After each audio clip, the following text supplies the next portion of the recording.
We are pleased today to begin with a keynote speech from Terri Givens. Terri Givens is currently a professor of political science at McGill University and is the founder of the Center for Higher Education Leadership and Brighter Professional Development.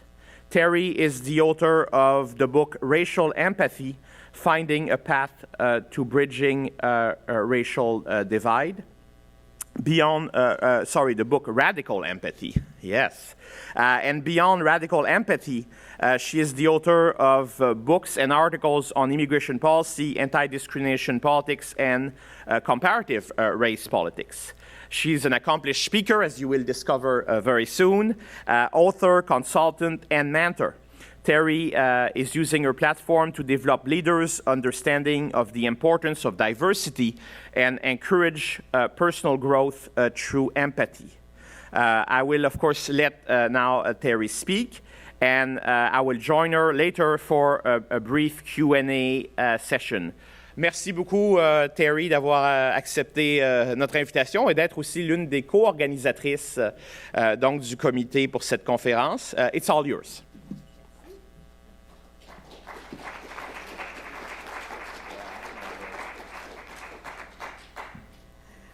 Okay, good morning, bonjour à tous. I'm very happy to be here today. It's exciting to finally, after all these months of preparation, to be in front of everyone and to have such a great group of respondents who have come to join us today. One of the nice things about being one of the organizers is that I get to choose the people who come, and of course, you know, I got to choose some of my friends who I've known for many years in this field of immigration politics. And I should mention, in the field of immigration politics, particularly in political science, it's something that really took hold more in the late 90s, early 2000s. In political science, the study of immigration politics, even though it was there, it wasn't really considered, we didn't have our own separate sections, so on and so forth. And that's happened over the last 15, 20 years, that it's really become a central component of the field.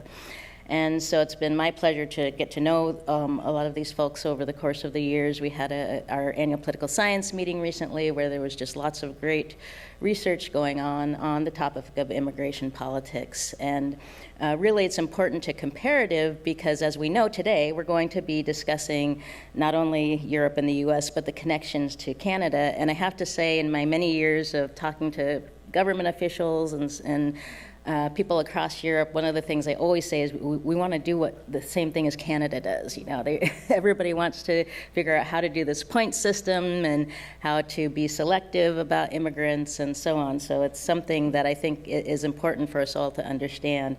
And Daniel mentioned my book, Radical Empathy. I also want to mention my more recent book, The Roots of Racism, which just came out this year. And one of the themes of my discussion today is on this issue of transatlantic connections. You know, what are the ways that we see, policy learning, but also politicians learning from each other from a transatlantic perspective. But I want to talk a little bit about my own research trajectory really follows what happened in terms of immigration politics in Europe. I happened to be a graduate student in the mid to late 1990s, and when I was applying to graduate school, one of my interests was radical right parties and what was going on in the political systems in Europe. And I have to mention, in April of 1986, I was in my third year at Stanford University, and I just happened to be heading to France. We had a study abroad program in Tours, and so I get there, and actually before I got there, I'd been reading about France, and like, oh my gosh, this party, the Front National, is 1 seat in the French Assembly. Is this going to? What does this mean? Am I going to have issues when I get to Tours?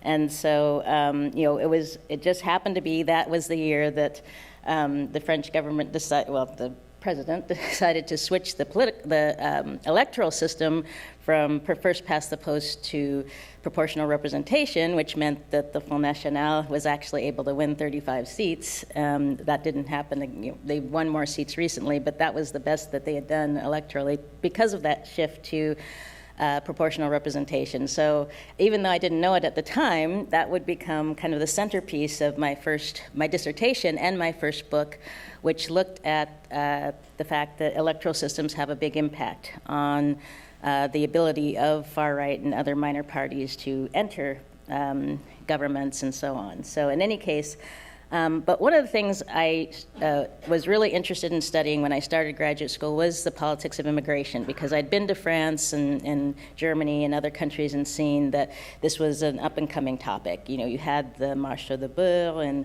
in France, and things going on in almost every country around issues not only of immigration, but what was happening with racial and ethnic minorities.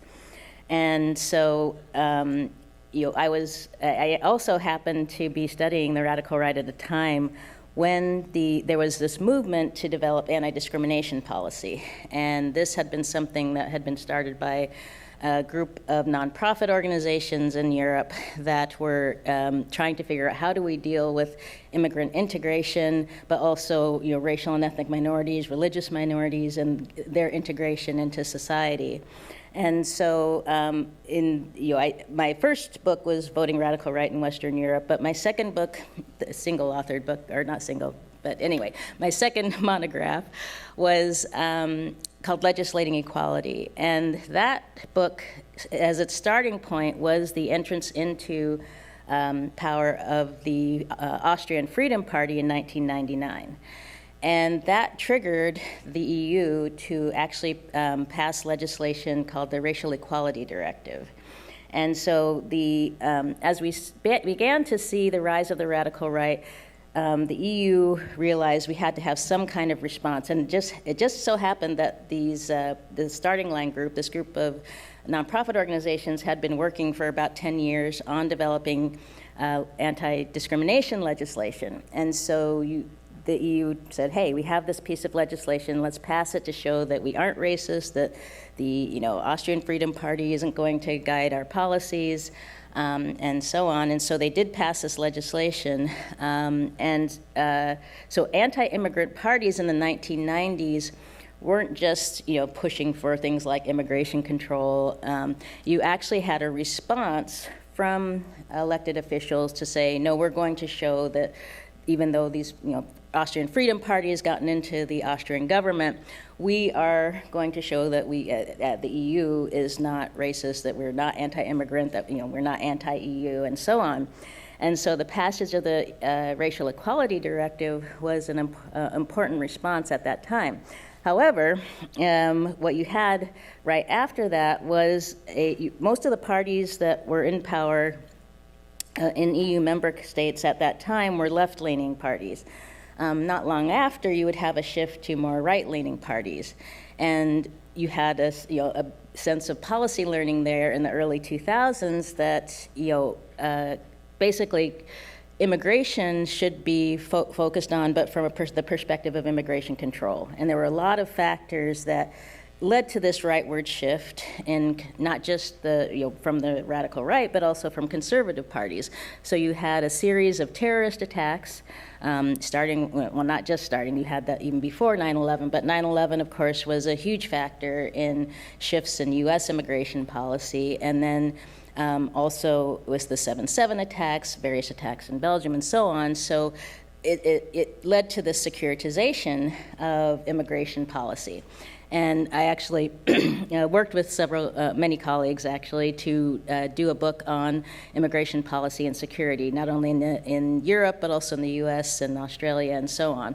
And so you had these different, almost opposing trends going on. You had this initially, this push towards multiculturalism and the Racial Equality Directive, and on the other hand, immigration control, and more of a push for what we now call civic integration. So making sure that immigrants were, if they were coming and staying, that they were being, basically taught in the ways of the culture of the new home country, that they were learning the language, and so. It's interesting how these trends have developed over time. So with the EU, I did several articles about this whole issue of immigration control versus immigrant integration. And so one of the things that also happened in the early 2000s is that the EU had the ability to pass legislation about immigration. And it was a fairly contentious issue. It was very difficult to pass legislation at the EU level. The EU's Racial Equality Directive could be called sort of immigrant integration legislation, but the EU had a really difficult time coming around to, what does it mean to have an EU immigration policy? They developed the Frontex agency, but when you think about what immigration is about, and that's actually one of the things I want to, in terms of understanding, the importance of history, is that immigration is really about sovereignty, right? It's about who is part of our polity, who is a citizen, who actually gets to, have a say in what our society is about. And so just understanding, it's just, immigration isn't just, okay, if somebody's going to come across the border, it's really has a lot of connotations in terms of who we are as a country and who can be a part of that. So it's important to understand why immigration has so many conflictual ideas around it. Some people feel that sovereignty is one of the more important components of it, that if I am in charge of this country, I get to decide who gets to come in, and it's part of our security. We want to control our borders. We want to make sure that we can maintain prosperity, et cetera. And then there's also what happens to somebody once they come into the country. How are we welcoming people? How are people admitted into all the various aspects of what it means to be a citizen? And so the interesting thing about the late 90s, early 2000s is that a lot of these things came into question. So you had, as I was studying or doing the research for my book, Legislating Equality, you had people like Tony Blair and Bill Clinton and Gerhard Schröder coming in and as left-leaning politicians, but who were taking a more neoliberal approach. And so that led to a focus on the welfare state. Bill Clinton says, okay, we're going to pass immigration reform legislation, but we're going to make sure that they don't necessarily have, even permanent residents don't have access to welfare benefits until they've been there for a certain amount of time.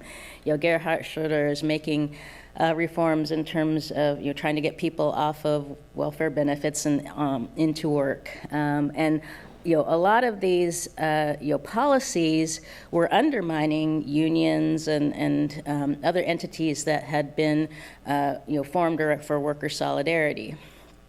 And so as you have these various trends happening, it really you have left-leaning parties that are focusing on immigrant integration. So one of the great articles that a lot of us have relied on over the years is Jeanette Money's article that looks at immigration control versus immigrant integration as two separate policy arenas.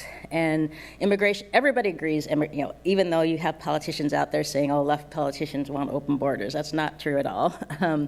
It's very hard to find politicians who are for open borders. Everybody wants immigration control.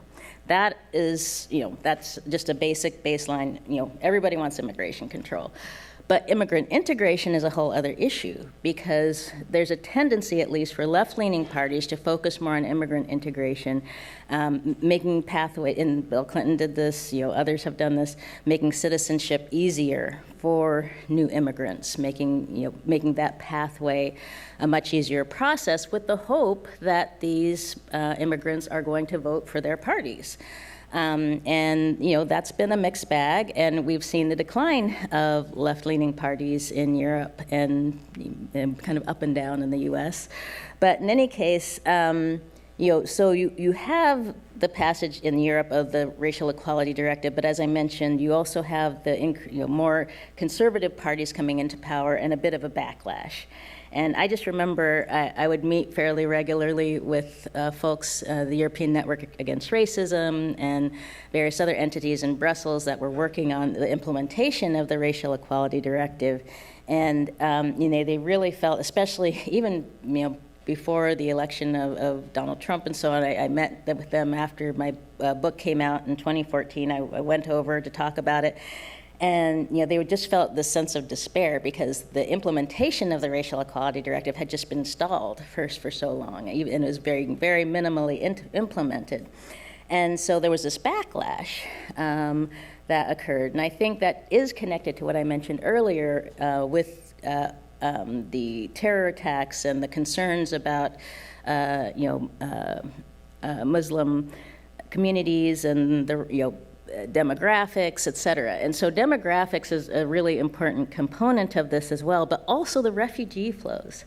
So I remember, I used to have kind of as a point of large flows is you had about 300,000 or 400,000 people coming from the Balkans into Europe in the mid-90s. But then when you look at what happened with Syria, it's like, okay, now we're in the millions.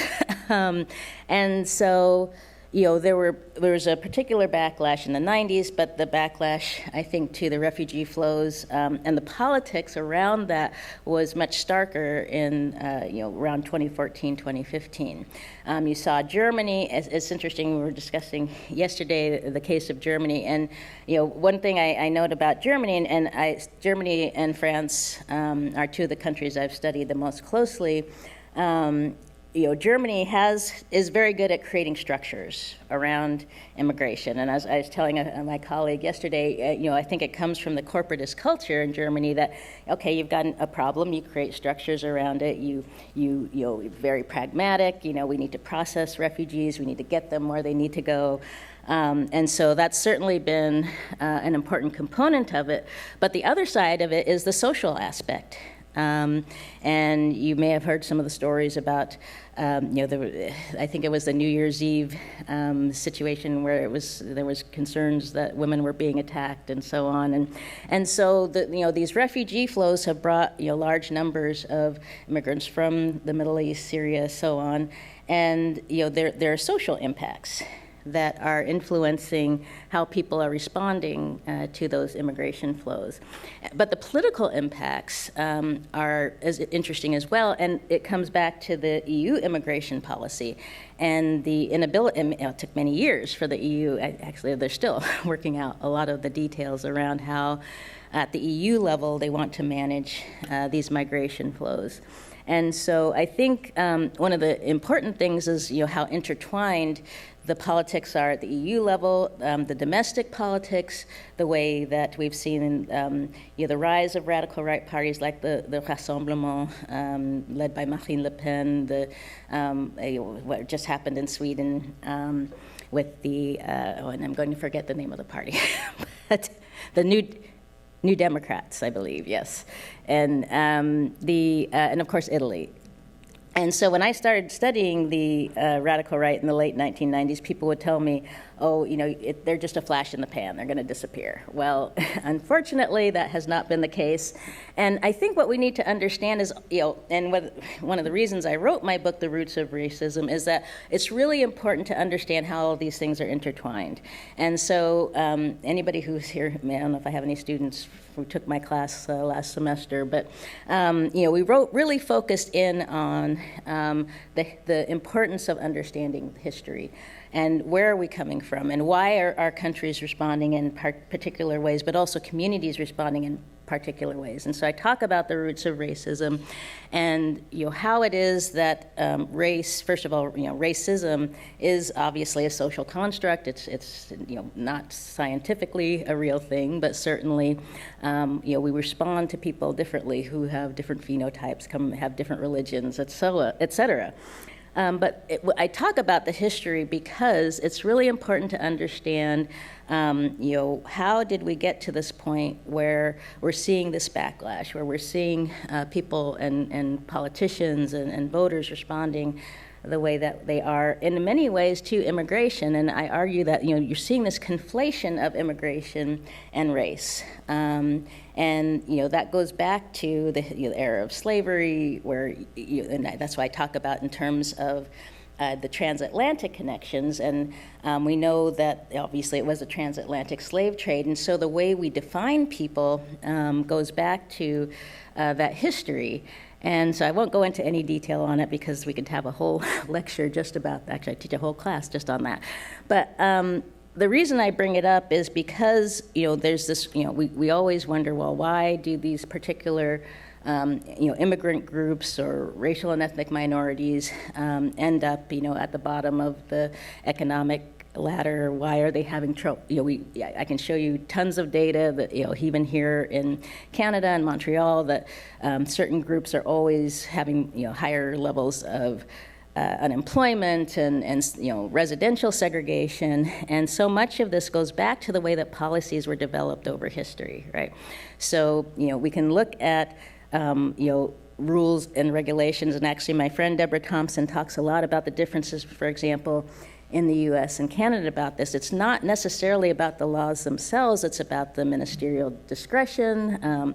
So a lot of the things we're seeing in Europe around and transatlantically around immigration go back to our ideas about, well, what do we think of people coming from Africa? What do we think of people coming from the Middle East? And so, for example, France is a really good example. I was looking at some data back in the early 2000s. I'm trying to forget, I'm forgetting names today, but there was a study done that looked at how do French voters respond to different ethnic and racial groups. And the interesting thing is, obviously it's not phenotype all the time. Sub-Saharan Africans had a more favorable response than people from Algeria. And if you understand the history, you know that there's a real reason why Algerians become lower than Sub-Saharan Africans. Because of the War of Independence and the resentments towards Algerians because of that. And so people have these attributions, but the other component that's important to understand is why the immigration flows are the way they are. And so colonialism, and I talk a lot I think a good chunk of a chapter that talks about colonialism. And that's a really important component for understanding immigration to Europe. You have Algerians going to France because, first of all, they speak French, they have that history. You have people from Senegal, other former colonies. Germany doesn't have the same colonial history. So, after World War II, when all these countries needed more labor to rebuild after the war, Germany first went to Southern Europe, Italians and so on, and then when they had to stretch farther, they went to Turkey. France, however, was getting a lot of workers from Algeria and so on. And, different countries, and of course the history in the UK is fairly complicated, but, you had the Windrush generation coming from the Caribbean, you have people coming from India and Pakistan. So, it's interesting thinking about this in the context of Canada, how it's not just colonial histories, it's the language, right? Language is such an important component of why people go to particular countries and end up, being able to integrate, for better or for worse, into these different countries. So I think understanding history is such an important component of how we look at immigration flows. It's not just, somebody is poor and they see a better opportunity somewhere else. There's all of these different things that go through a person's head when they're thinking about where am I going to go. But chain migration is also a critical component. So Turks who went to Germany, they had their family reunification in the 1970s and 80s. The same for a lot of Algerian workers who went to France, people who went to the UK. And family reunification is such an important component of immigration policy. In the US, actually, for a long time, and still really, it's one of the most important components of immigration policy. So if we look at the different components of policy, which countries are we, wanting people to come from? What are some of the factors? You think about the point system. Who's getting points and for what things? And so point systems aren't so easy. If you're, you have to figure out what are some of the factors we're going to give points to. And obviously language can be a critical component. Economic capacity, but also family connections. Like I said, for the U.S., family ties have been a really important one. But in Europe, what happened is you had workers who had gone there they gained the right to stay, and then they gained the right to bring their families. And that's how if you look at the trend lines in Europe, they were fairly flat in the early 1970s because you had the stop in immigration, the flow of guest workers in the late 60s, early 70s with the economic turmoil that went on then. But you see an increase because if we're going to come to Europe and if we leave, we know we can't come back, we're going to bring our families. And so you see this increase in the flow of immigration, not because they were bringing in more workers, but because they were bringing in their families. And that settlement is really important to understanding some of the political responses, right? Because as these groups begin to settle in countries, where are they settling? In France, you have the banlieue, the suburbs, where you have a large growth in immigrants, and unfortunately, low income, low employment, high unemployment situations. The education may not be as good, and so these outcomes are tied to how have these people been welcomed? Where are they living? What kind of response has there come from the community in terms of the development of educational opportunities, employment opportunities, and so on? I'm laying out a very complex picture, but it's important, I think, for us to not just focus on, okay, here's the policy, and here's the outcome. There's all these things that are filtered through, and we can look at the outcomes today and say, well, here's some of the factors that played into this. And this is something that I think we're still, as a discipline, still delving into, is how all of these things are impacting politics today. Why are we seeing the rise of the Alternative for Deutschland, the Brotherhood, I believe, in Italy, all these different things, and a lot of it is this response to, if you think about the countries that are on the borders who are dealing with the immigrants from Ukraine and Syria and so on, how they are either on the forefront or not, as I'll come back to. But I just want to mention, one of the ways that you see the major differences is the response to refugees coming from Ukraine versus refugees coming from Syria. And there's obviously been a much warmer response to immigrants coming from Ukraine. You may have heard the stories about African students who are in Ukraine who felt that they weren't treated fairly as they were trying to cross the border into Europe versus Ukrainians who were phenotypically white and were treated differently. And so we see that there are these different factors playing into how refugees are welcomed across Europe. So yesterday it was mentioned there's new figures out in Canada actually that the number is actually up to 23%. And I apologize, the numbers are small, but it's just interesting to take a look at where are we seeing high percentages of immigrants. And obviously the U.S. Is one of the largest in terms of immigration flows. Foreign-born ends up being about 13%, which is the interesting thing about that is that this is one of the highest levels of foreign-born population since the turn of the previous century. So the percentage of foreign-born has increased a lot in the U.S., up to 13%. And again, that was about the same as we had at the turn of from the 18 to 1900s.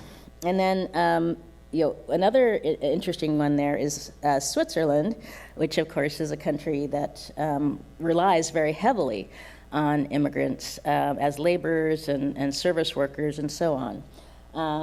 And then, I'm not going to go through the whole OECD, but Sweden is another important one, where you have about 19%, Belgium at 17%.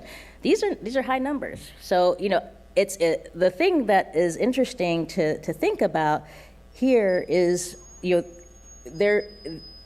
Getting a little feedback here. Let's see if we can get that fixed here. in any case, while they're trying to fix that, there we go. Okay, so the interesting thing here is that it's not people's imagination. Immigration has increased. The flows of people are into Europe, into the U.S., into Canada are increasing. So one of the things I always say when I talk about studying the radical right is people have grievances and we have to take them seriously, but we also have to confront it with facts. And so the fact is that most of these countries can handle these immigrants. Germany is a good case in point where they've been able to absorb really high numbers of immigrants through the policies that they have created. The U.S., Canada, and obviously there are situations that aren't so good where we have problems with folks who maybe not be integrating as well. But for the most part, these systems are actually working pretty well. And so I hope we can get into that a little bit more in our panel discussion later. But there's this tendency to see immigration as a problem. But the reality is, most of the OECD countries, our demographics, our birth rates are not at replacement level. And the only way we're going to be able to maintain things like our pension systems and just general employment. When I'm in the U.S., you hear all the time how they can't fill jobs. Even here in Montreal, every store, every restaurant I pass has, we need workers, we're hiring. I don't think we yet completely understand what the factors are of that, but I know in the U.S. there's been a lot of discussion about the fact that we cut off a lot of immigration during the COVID era, and so now we are having a hard time filling a lot of jobs because we are first of all, the wait times in the U.S. are horrific for a lot of people. We have problems with our visa processing. We don't have enough temporary worker visas. And so a lot of countries in Europe are facing these same issues. But then again, you can look at the situation with Brexit and see that, there was the impact of intra-EU labor. And unfortunately, we're going to see how that plays out. We are seeing how that's playing out in the UK now. But in any case, I just want to mention, that I've done quite a bit of work looking at the U.S. and Europe in terms of political ideas and how far-right politicians in particular, not just far-right, but politicians more generally, have been sharing ideas and learning from each other on issues like immigration. And I think it's important to understand that we live in a global community, that what's happening in Canada is impacting what's happening in the U.S. and is impacting what's happening in Europe. So as I mentioned right at the beginning, a lot of folks are looking at Canada and saying, we should do it like Canada. We should use a point system. I want to mention, there's a lot of focus on cities. We discussed this a little bit yesterday about the fact that a lot of cities, provinces, states in the U.S., in federal systems. In Germany, for example, you have cities like Hamburg that have been very proactive around citizenship policy or allowing voting rights for immigrants and so on. So in terms of Canada, Europe, we'll get into this more in the panel. But there's a lot of interest in policy sharing and discussing these issues at the government and ministerial level, but also for NGOs and nonprofits. There's a lot of organizations that are trying to share the ways that they've built capacity around serving immigrant communities, around getting integration. And in many countries, churches, other charitable organizations are at the forefront of serving immigrant communities. This was something that Germany had going during the guest worker era, where they actually had churches who were responsible for particular immigrant groups and making sure that they had access to services and so on. And so, there's a really important civil society component of this that I don't think we talk about enough. In general, at the EU level, I think we're going to see even more difficulties as far-right parties. In France, the Rassemblement is the largest party in the EU elections. And so at the EU level, I think we're going to see more contentious politics around the issue of immigration in particular. And then, of course, there's the impact of Brexit and more generally far-right parties, where we see this conflation of immigration, race, and religion. But as I said, the part of the issue is this desire to really boil immigration down to the wrong people coming across the border. The reality is it's a very complex situation. Almost all OECD countries need immigration in one way or another. We need the temporary workers. We need the people to come and become citizens, to become part of our society. And so we need to look at approaches to dealing with refugees, immigration flows more generally, that go beyond we're going to blame, the EU, we're going to blame whoever, and really focus. I mean, it's hard to get voters to focus on complexity, but politicians should be able to focus on complexity. And I think that's an arena where I really like the idea of, for example, Canada working with Germany, but I think it should be an even broader collaboration. I think, there's really interesting, policy ideas out there that we could connect in terms of US, Europe, Canada, North America, and Europe that can really help us grapple with the fact that we need immigration. We've got total blockage in the legislature in the U.S. around immigration policy. If we could break through that somewhat and get people thinking about this is why we have so much undocumented immigration, because we don't have policies that are rational. It should not take somebody from, I forget the exact wait times, but right now, if you want to be just a regular visa to the U.S., it's like 50 years before you can get through the line. So everybody who says, "Oh, you just have to stand in line," well. There is no line, and it's partly to do with the way we say, okay, well, we're going to allocate our visas in a particular way. My argument always is more visas. Let's make sure instead of having 10 million undocumented people in the U.S., let's give everybody a visa. We can keep track of them. We can make sure they're getting services. Let's deal with reality. Let's be practical. Let's say yes, we have undocumented immigrants. Let's make sure there's people have issues, I think, with when there's regularizations of undocumented, but the reality is we can't completely stop it. People are going to get through, but I think we can deal with it.